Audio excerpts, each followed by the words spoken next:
Shalom. Untuk kali ini saya mau menceritakan bagaimana pelayanan saya sebagai majelis jemaat di gereja saya. Saya tuh orangnya nggak pede untuk jadi majelis. Saya nggak pernah mau jadi majelis sebenarnya. Awal beberapa kali saya diminta, saya menolak. Saya nggak mau gitu ya, karena saya rasa saya juga nggak mampu untuk menjadi majelis. Saya nggak bisa lah. Saya nggak pede. Tapi pada tahun 2009, untuk periode yang pertama saya jadi majelis sampai tahun 2012, pada saat itu akhirnya saya mau terima gitu ya. Entah gimana, mungkin Tuhan Roh Kudusnya memberikan hikmat kepada saya untuk terima jadi majelis. Akhirnya saya mau menjadi majelis pada tahun 2009 sampai 2012 pada saat itu.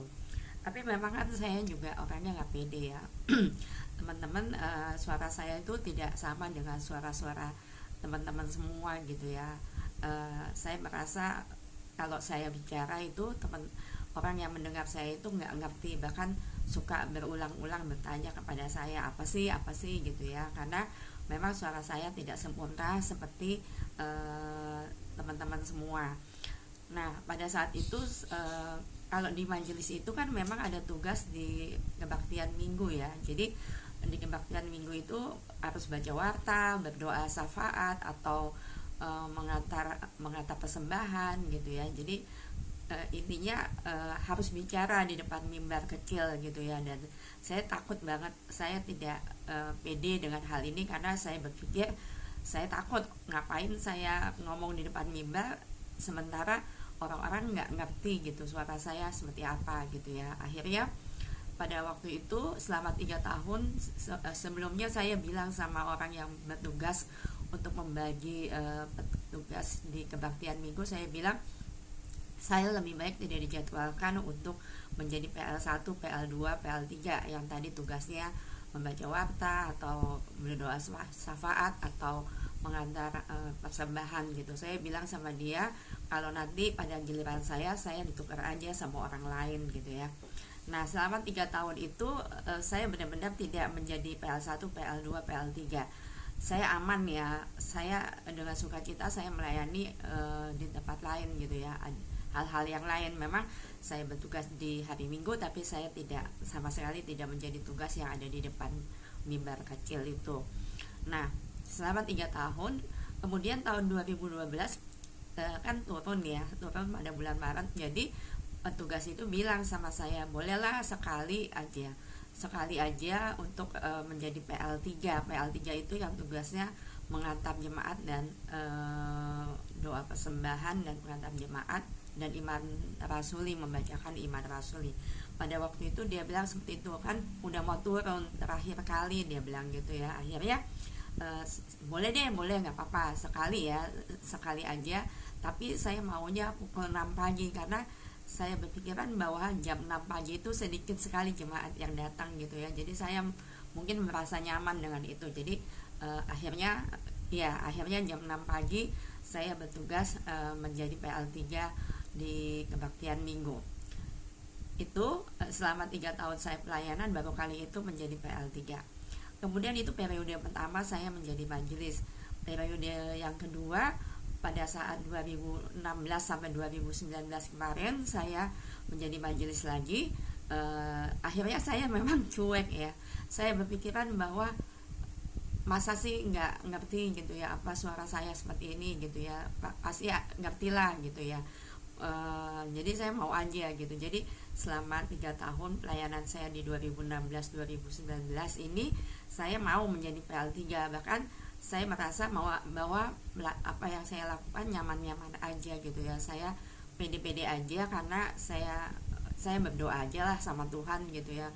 Saya orangnya nggak suka tampil di depan, saya nggak suka orang itu ngeliatin saya gitu ya, kayaknya gimana gitu ya, takut grogi dan sebagainya. Tapi saya nyaman aja, saya minta tolong pimpinan Tuhan, dan Tuhan menolong saya sehingga saya boleh menjadi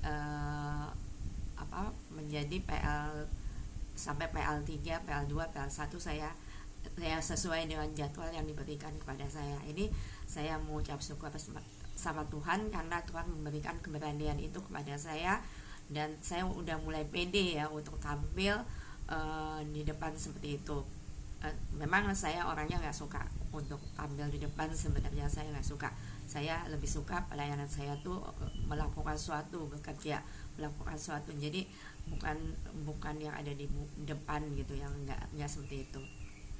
Kemudian teman-teman semua, itu yang saya yang saya dapatin pada saat saya boleh bicara di depan di situ. Saya ya Tuhan memberikan saya kekuatan, dan akhirnya saya bisa melewati masa-masa itu dengan puji Tuhan dengan baik.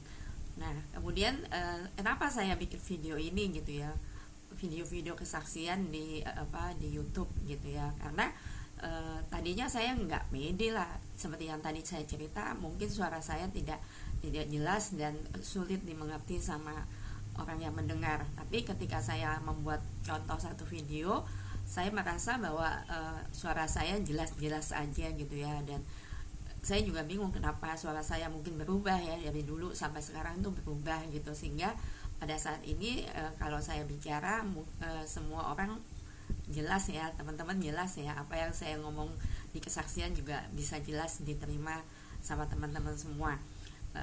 Itu saya puji Tuhan, saya bersyukur mungkin Tuhan memperbaiki suara saya walaupun belum sempurna, tapi saya yakin dan percaya bahwa yang penting adalah apa yang saya katakan ini boleh jelas, boleh didengar oleh teman-teman semua, boleh dirasakan, boleh diambil isinya, sehingga apa yang boleh saya bagikan di dalam kesaksian-kesaksian sekarang ini adalah satu kerinduan kepada saya untuk bersaksi aja, menceritakan apa yang Tuhan sudah buat kepada saya, apa yang